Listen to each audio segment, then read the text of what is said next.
그러니까 이제 제가 고등학교 2학년 때 그 명동에서 태양은 가득히라는 영화를 봤어요.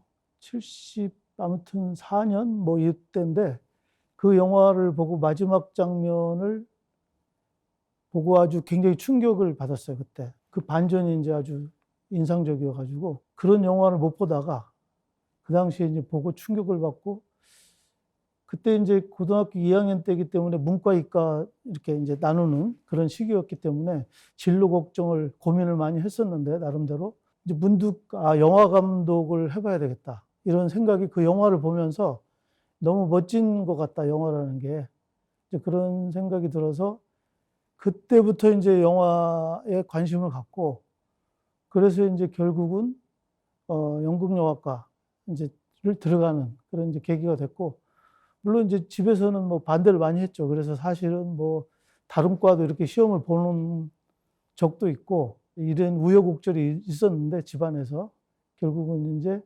중대 연극영화과 들어간 거죠. 내 이름은 김기숙입니다. 대학교 때부터 현대무용을 해왔고 학교 졸업한 지는 횟수로 5년이 되죠. 제가 입학할 때 보니까 40명이 이제 연극영화과 정원이었는데 영화 쪽이 한 15명, 그 다음에 이제 연극 쪽이 25명인데 1학년 때는 이제 그 특별히 이제 이렇게 활동이 많지가 않아서 이제 같이 했어요. 같이 하다가 이제 어느 날 그 연극영화과 1학년부터 4학년까지 모여 있는데 청소년 영화제에서 특별상을 타는 바람에 좀 늦게 왔다 그러는 선배가 있다 그러면서 소개를 하면서 저분이 영화 쪽 선배구나를 이제 처음으로 알았어요. 끝나고 나자마자 그 선배를 따라서 이제 편집실을 가게 됐고, 영화 편집실. 편집기도 뭐 지금처럼 뭐 이렇게 좋은 편집기가 아니고, 릴로 이렇게 그냥 돌려가지고 편집하고, 카메라는 뭐 캐논 스쿠픽, 그 다음에 보렉스 카메라, 뭐 이런 이제 카메라가 있었고, 그때 이제 인상적인 카메라는 B19 전투기에 이렇게 달고 다니는 조그마한 이렇게 도시락 같은 카메라 수동이죠. 그런 거는 다 태압으로 감고. 그 선배를 따라서 이제 그날부터 그쪽으로 이제 거의 가방을 학교 오면은 놓고 청소하고 선배 따라서 이제 카메라 들고 다니고 이제 그러면서 이제 2학년부터 이제 본격적으로 이제 그 편집실을 중심으로 해서 이제 영화 작업을 했는데 이제 그때는 이제 다 16mm 흑백 카메라였죠. 기억나는 수업들이 영화 연출이라든지 시나리오라든지 그 다음에 이제 편집이라든지 워크샵이라든지 영화 개론 뭐 이런 입문적인 것부터 연출론 이런 이제 기본적인 커리큘럼들이 있었고 그 다음에 이제 워크샵을 이제 한 학기에 한 편씩 이제 만들어야 되기 때문에 거기에 이제 편집실에서 장비를 빌려서 이제 나가서 찍고 그때 이제 충무로에 대동현상소라고 흑백 그 현상소가 있었는데 거기서 이제 현상 맥혀가지고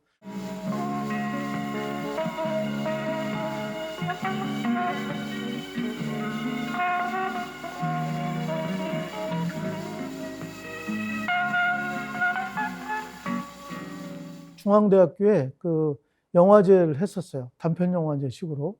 이제 외부 관객들 초청을 해가지고, 시사회를 했고, 지금은 이제 작고한 오병철 감독, 1년 선배, 그 무궁화 꽃이 피었습니다라는 이제 단편이 있었는데, 그거를 이제 이장호 감독님이 와서 보시고, 졸업하고 나서 그 오병철 감독은 이장호 감독님 조감독으로 간 일도 있었어요. 네. 저 같은 경우도 메비우스의 딸을 만들고 나서 그때 이제 박광수 감독, 그때는 이제 서울대 학생이었죠. 그때 이제 서울영화 집단이 있었고 거기서 이제 그 워크숍을 하는데 그 영화를 보고 아마 그랬던 것 같아요. 저한테 연락이 왔어요. 장님의 거리 영화를 만드는데 촬영을 좀 나한테 부탁을 했어요.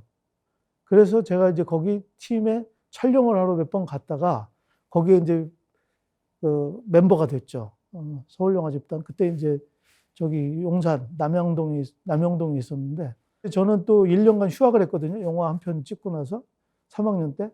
그래서 이제 그 학교를 안 갔기 때문에 반대로 이제 거기 중대 편집실에서 남영동으로 거의 출퇴근을 했죠. 가방 들고는 글로 가가지고 서울영화집단 이제 출신들하고 같이 이제 저도 한 멤버로서 책도 만들고 계속 이제 워크숍도 하고 그랬죠. 네.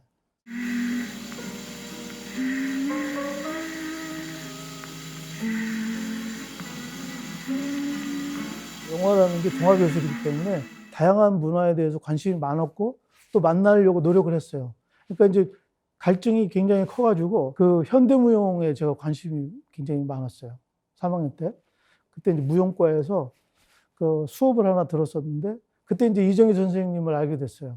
이제 그 살풀이 시리즈를 1편부터 10편까지 10년간 하신 분인데 거기에 이제 영상을 썼어요. 현대무용. 근데 이제 그 영상을 작업하는 걸 도와주는데 이제 이경수라는 아까 그 선배분하고 나하고 이제 거기서 그 계속 그 연습실에 가서 그 이제 작업을 하다 보니까 그 이제 무용하는 거에 대해서 이제 관심이 생기고 거기에 있는 사람들을 관찰하면서 이제 그렇지 않아도 워크숍을 해야 되는데 뭘 할까 하다가 이제 그 현대무용을 이제 소재로 해서 영화를 만들어야 되겠다 그런 생각을 했죠. 예. 그런 용어를 아마 어디서 봤던 것 같은데 세미 다큐멘터리라고 생각을 했고 그래서 이제 실제로 그 무용수 중에 그 김기인이라는 분이 계신데 그 주인공을 하신 분이 지금은 돌아가셨어요. 돌아가셨는데 그분을 이제 그 일상을 진짜 말 그대로 다큐 형태로 이제 이렇게 찍으면서 최소한의 픽션화를 이제 기본으로 해서 이제 제 생각을 이제 담는 그런 이제 두 가지, 그러니까 이제 현대무용하는 분의 다큐와 그것을 바라보는 어떤 관점에서의 최소한의 픽션화, 이 두 가지를 이제 합쳐서 만드는 거죠.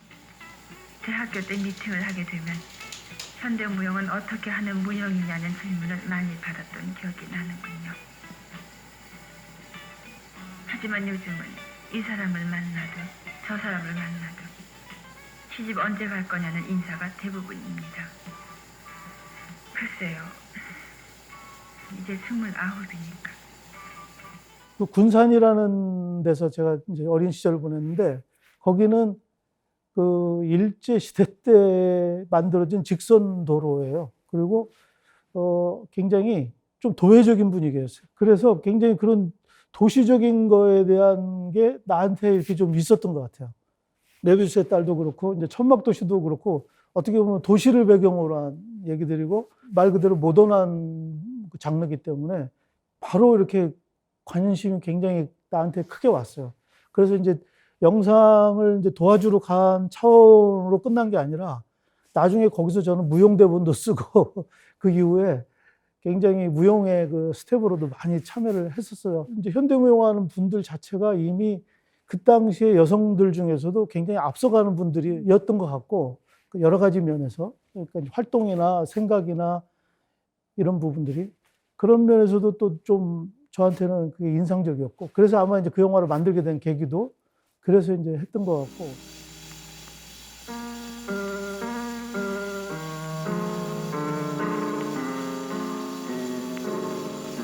대학교 후배 중에 이제 홍상수 감독이 학생이었어요. 그래서 피아노 치는 장면에 이제 그 김기인 주인공이 강당에서 음악 소리를 듣고 피아노 소리를 듣고 이렇게 빈 강의실에 이렇게 들어가 보니까 누가 이렇게 피아노를 치고 있는 그거를 이제 홍상수 감독이 피아노를 했죠.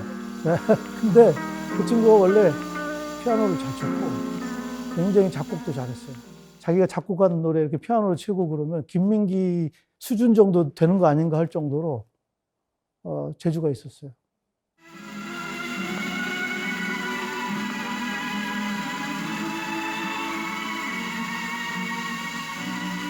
항상 그 혼났어요. 왜냐하면 천막도시도 이게 뭔 뜻이야? 이러고 또 메비우스의 딸도 이게 뭔 말이야? 이제 근데 이제 저는 그때만 해도 이제 젊다 보니까 뭐랄까 너무 허공에 떠 있는 제목을 많이 지었던 것 같아요. 그러니까 이제 그 이유는 뭐냐면 그 메비우스의 띠라는 게 이제 있잖아요. 이게 이제 컵바퀴에 돌듯이 이렇게 위아래를 계속 도는.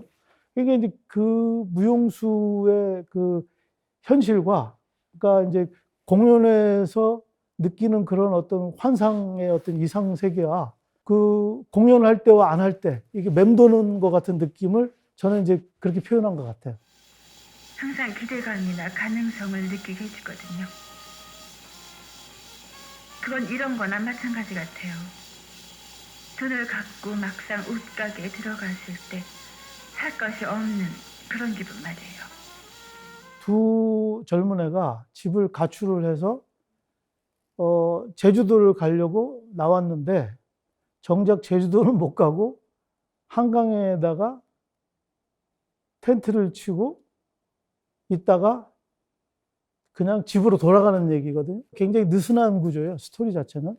그러니까 이제 뭐냐면 스토리텔링이 메인이라기보다는 두 젊은 남자를 통해서 그 시내를, 도시를 떠도는 두 남자와 가고 싶은 제주도를 가지 못하는 그런 현실. 그런 얘기를 이제 하고 싶은 거였던 것 같아요. 네.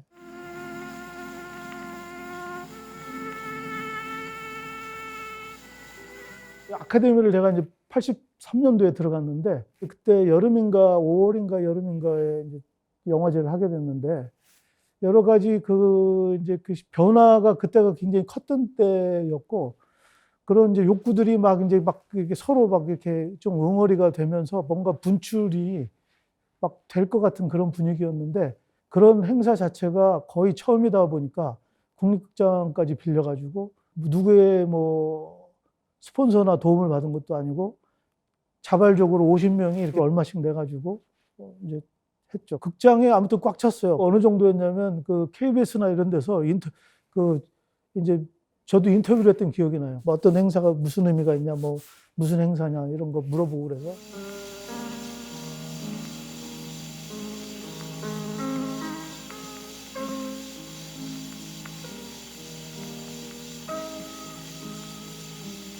아카데미 1년이라든지 그때 1년은 저한테는 지나고 보면 10년이에요, 10년. 아카데미도 그 12명이 매일 만나서 매일 밤을 샜고 서울영화집단도 거의 매일 만나서 맨날 얘기를 하다가 영화 보고 들어누워서 잠들어서 깨보면 어디 홍대 초등학교 운동장이고 어떤 때는 시민회관 잔디밭이고 막 이럴 정도로 거의 노숙자 생활 비슷하게 몰려다닐 때니까 그 많은 시간을 엄청난 많은 양의 대화들이 오고 갔어요. 네. 그러니까 저의 영화 이제 인생이 어떻게 보면 뭐 학생 때부터 한 40년 되는 것 같은데 거의 그게 모태잖아요. 뿌리고 저한테는 그게 학생 시절과 그 단편 영화 시절이 독립영화 시절이죠. 지금으로 말하면 나의 자양분이고 뿌리고 거기가 완전히 바탕이죠. 그때는 뭐 힘들고 뭐 앞으로 커서 뭐 돈을 얼만큼 벌 건지 이런 거에 전혀 관심이 없었고 제일기획이라는 광고회사에 여름에 그 인턴으로 갔어요. 그리고 인턴 한 달 딱 하고 그 돈으로 천막도시 영화를 찍었는데 거기에서 가만히 있으면 그냥 제일기획의 직원으로 가는 거야. 근데 이제 아무리 생각해봐도 내가 연극영화과 들어와서 구두 광고, 화장품 광고 찍으려고 이걸 인생을 여기다가 담보한 건 아닌 것 같더라고요. 그런 게 눈에 안 들어왔던 거죠. 그리고 이제 우리 집이 굉장히 형편이 안 좋고 장남인데도 그런 것도 눈에 안 들어온 거고. 아무튼 영화에 뭐 흔히 하는 말로 미쳐 있었던 거고.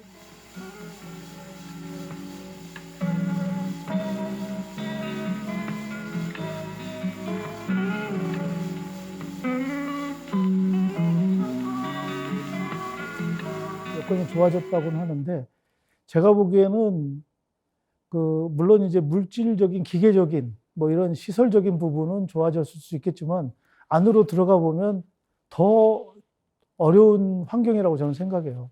만들려고 하는 내용과 보고자 하는 사람들의 어떤 그런 그 에너지가 좀 이렇게 만날 수 있는 그 힘들이 다시 한번 좀 만들어질 수 있도록 어떻게 해야 되는지 좀 고민이 되고 있지 않나.